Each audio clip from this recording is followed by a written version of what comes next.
I have been living with my new to me 2009 NC2 Mazda Miata for a few months now, and there are a few things that I absolutely adore about this car. And there are a few things I absolutely hate about the NC Miata. So in this episode, I'm going to talk you through 4 things I absolutely hate about the Mazda Miata NC.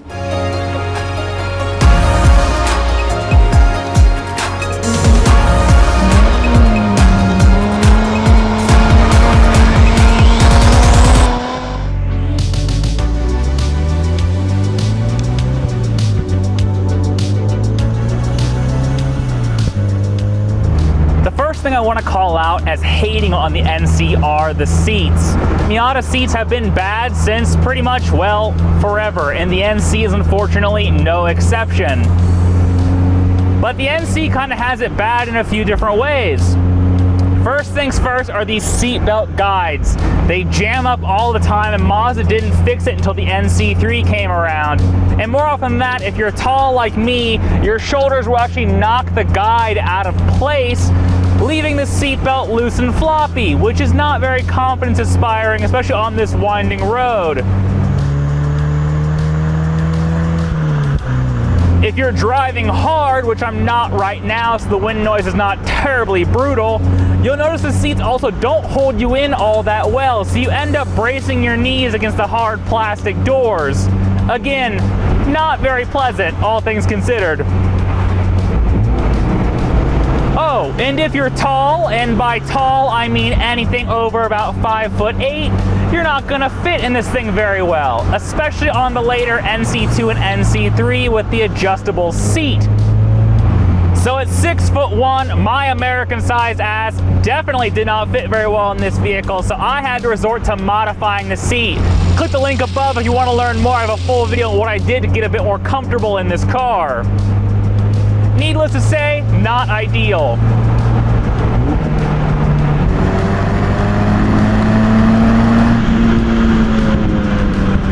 Next up is the engine. Coming from the absolutely screaming, naturally aspirated K20 engine of my old Honda, this NC2 engine, even with the higher 7,500 RPM redline, just doesn't really compare.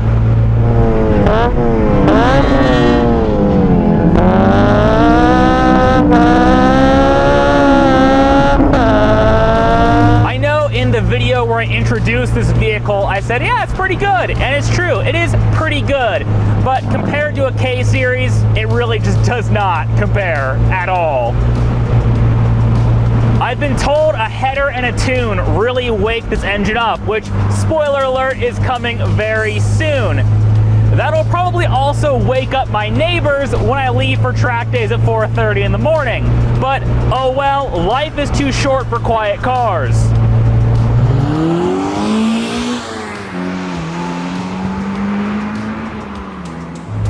As does seem to be the Miata way, the engine never really overshadows any other aspect of this car. It definitely has more grip and more suspension than it does engine.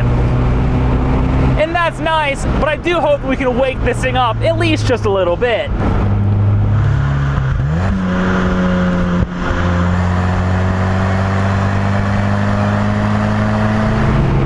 One particularly annoying little hiccup is the bogging issue in second gear.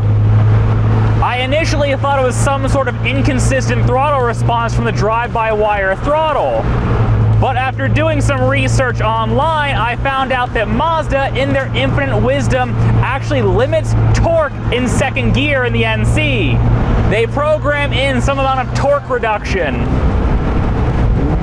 I guess the Mazda engineers were terrified that if I unleashed all 140 pound-feet of torque all at once in second gear, the glass transmission would explode. I guess that's one of the reasons why Mazda beefed up the transmission for the NC2 compared to the NC1.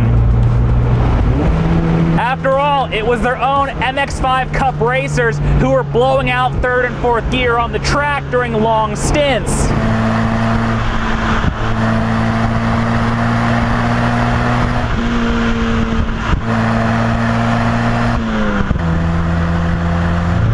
Fortunately, after talking to some local NC drivers in the area, the Fab 9 ECU Reflash not only improves power, especially with the header and full exhaust this car will be getting eventually, but removes that second gear torque reduction, which should make this thing much more peppy, especially around town. So I absolutely cannot wait to throw the header, full exhaust, and tune at this thing. I've been told it's a big, dramatic difference. Oh, hi there. It's your boy, just checking in. Are you enjoying the video so far? Well, of course you are. That's because this is some grade A primo content we're talking about. So go ahead and show your support by hitting the like and subscribe buttons. It's free and helps the channel. All right, back to the video.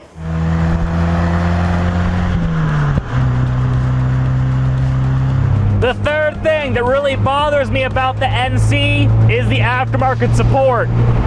You can tell that the NC Miata is the least loved of the 4 generations between the NA, the NB, and the later ND. Parts for this car are quite a bit more expensive than what you'd find for an NA or NB. And the second-hand parts market is basically non-existent for these cars. I try to be pretty thrifty when it comes to modifying cars, and I try to pick up used parts when I can. But for the NC, the options basically just don't exist out there. Facebook Marketplace, for example, is pretty much a ghost town for NC parts.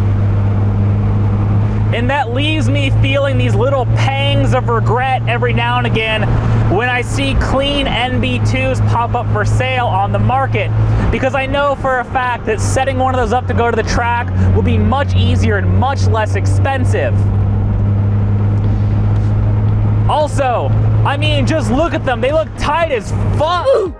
My last complaint, at least for now, I'm a real big whiner, I'm sure I'll find more things to gripe about in the future, is the lack of information the driver has in this vehicle. Now, I love how pared back Miatas are. It's really just you and the basics, the stuff you need to drive the vehicle, and I really appreciate that. But the information at my display is less than optimal, let's say that. There's a tachometer, super. A speedometer, great. And there's also a coolant temp gauge and an oil pressure gauge. Those are the real problem area on this car. The coolant temp gauge is heavily buffered. What I mean by that is that when the gauge shows operating temperature, there's an almost 90-degree swing where it'll stay at normal. On the NC, any coolant temperature between about 150 degrees Fahrenheit to over 235 degrees is considered normal, and the gauge will not move at all. And if you know anything about engines, all aluminum engines seeing water temps of 235 is pretty much kablamo zone. That's not helpful. And Mazda realized that with the ND Miata because it hyper-focuses on the area above 210 degrees Fahrenheit, aka water temps you'll see when you're pushing the car hard.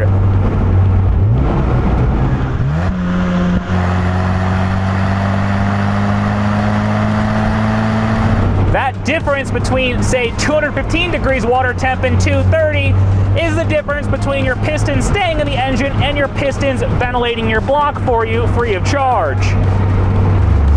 Oh yeah, and the oil pressure gauge, it's fake, just like on the NAs and NBs. Sure, the NC has an oil pressure switch, but all it does is check the oil pressure is greater than 0. Instead, this gauge works off an algorithm that guesses oil pressure based off coolant temperature.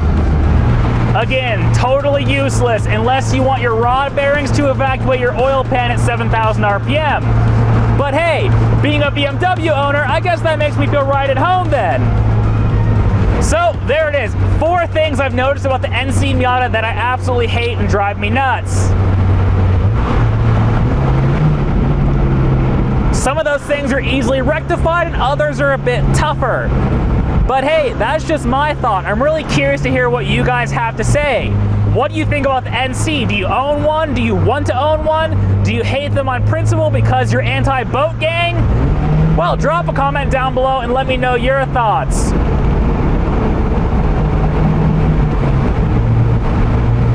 Of course, this This is just one perspective. And of course, I love the car so much that it completely overrides those things I dislike about the car. There are more positives than negatives here. And as I mentioned before, I have some amazing plans for this car in store. So if you haven't already, please do subscribe and stay tuned for more NC videos. But in the meantime, my name is Jake. You're watching Drive, Brake, Fix, Repeat on this very bumpy, windy road outside of Los Angeles. And if you'll excuse me, I'm gonna go do some more canyon carving and have a lot of fun. Thanks, bye!